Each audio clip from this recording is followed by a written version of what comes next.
Are we just going to keep ignoring that almost every movie this year has been a letdown? And the biggest disappointment from a genre this year has been horror. And this could mean that horror is maybe transitioning into a different phase. Or horror might be dying.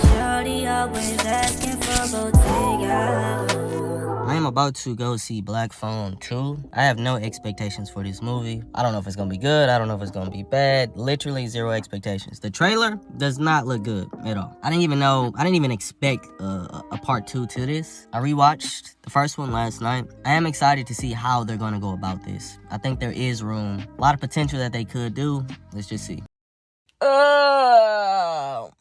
Sleep on that movie, boy. Yeah, I ain't gonna lie. Horror is dying. Movies in general, cinema is dying right in front of our eyes. That was a waste of my time. Not even like this was the worst movie that I've seen. Not even saying it's a bad movie. It's just, I could have not watched that and been fine. I don't even think you needed a part 2 now that I'm thinking about it. It does tie everything together. It does give you more of a backstory. It does kind of fill in the plot holes that the first movie had. But it's like, it was 2 hours for what? What was I doing? I visually seen people on their phones during the movie. That was a waste of my time. Said it, man. Horror is dying. Cinema is dying.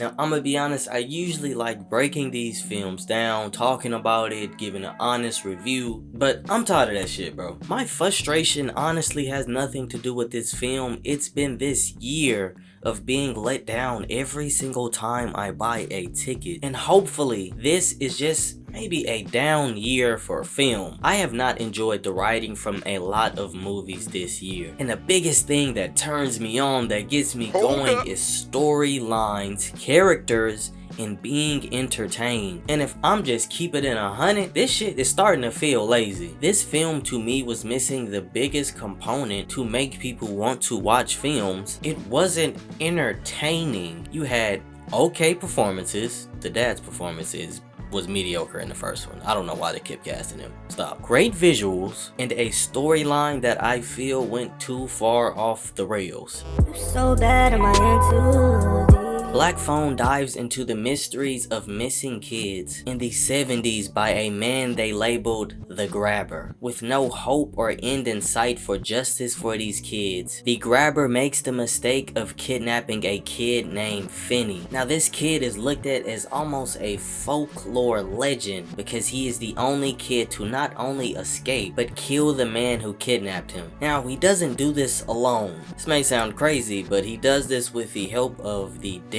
kids who were kidnapped before him and the prophetic dreams of his sister that finds his whereabouts. And now we fast forward to the 90s for part 2, where these siblings are still being haunted by the spirits of the dead and the past victims of the Grabber. I legit did not remember anything from the first movie, but I do remember it being a good movie. So I decided to rewatch it the night before I went to go see the part 2. I did not know this movie had so many plot holes. Because there's things that happen that you're just like, you shouldn't know that. Like, you shouldn't know the exact location of where your brother is being kidnapped because of a dream. There is no way you just knew the combination to a lock because a ghost told you. And if these strange things are happening, at least tell us why. This is a scene in the first Black Phone when the main character is trying to escape from the basement.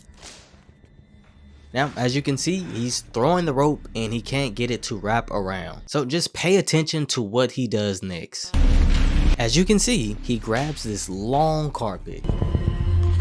He grabs the rope and he puts it inside of the carpet, pushing it upwards. But when I rewatched it, I said this goes against physics, gravity, and everything else they taught us in school. That should not happen and that should not work. And even with these things that I label as faults happening in the first movie, I still consider it a good movie. It was a fresh idea, great visuals, and a new concept. Plus, the action and suspense made it entertaining. Black Phone 2 is filling the plot holes that was left in the first movie, is answering the questions of why why things are happening, has the same main characters, keeps the same visual themes, and somehow this movie is not better than the first one. I do respect that this completes the story and gives us more history of the past. The problem that I had is that you're giving us this history and background on a character, respectfully to my dukes, I don't really care that much about. I am way more intrigued in the grabber, this person who has this evil, mysterious complex. Why aren't we centering ourselves around the lore of your most interesting character to truly peel back the man behind the mask to see why he is the way that he is? And don't get me wrong, we do find out things, but to me they were very surface level. There was things that I did appreciate about the film. Finney, Gwen, and Mustang's acting were pretty good. This has nothing to do with race, but the campus leader or pastor, I'm not really sure what he was. I could barely understand him. I legit was hoping that they would add subtitles every single time he talked. He, along with the dad, also gave mid performances to me. Even if I don't have a lot of good things to say, my frustration is not with this movie. My frustration is the genuine disappointment that I've gotten this year from a genre that might be dying. Black Phone 2 was a big old boring piece of trash. Oh my god. You know, when I saw the trailers for this, I was concerned. I even saw in my comment section that several of you were concerned that it wouldn't be as good as the first one. I believe the first one, I gave like a 4 or 5 out of 5. Like, I truly enjoyed myself in that movie. This, they went a totally different direction. Many of you were saying, oh, so it's Freddy Krueger. Yeah, kinda. We're there trying to get out with him, but this movie doesn't have that feeling to it. It now feels like dollar store Freddy Krueger goes to Camp Not Crystal Lake while wearing a Jeffrey Epstein mask. It's like, all right, sure. Did this sequel need to happen? The answer is no. Is this sequel bad? The answer is no. I mean, at the very least, it's shot really well. There's some interesting choices there. My take on horror dying is probably going to differ from a lot of other people's opinions. I don't go and watch horror/thriller films because I want them to be scary. I've previously stated that I think horror and thriller should be distinguished better. I think this film, Get Out, or most of Jordan Peele movies, and even Sinners, I don't view them as horror movies because I don't think that they're trying to evoke fear from the viewer. I think they're just trying to build suspense. The storylines are so immersed in the mystery of everything, the characters, the plot twist that catches you off guard. It's not just about, oh, a demon is chasing me.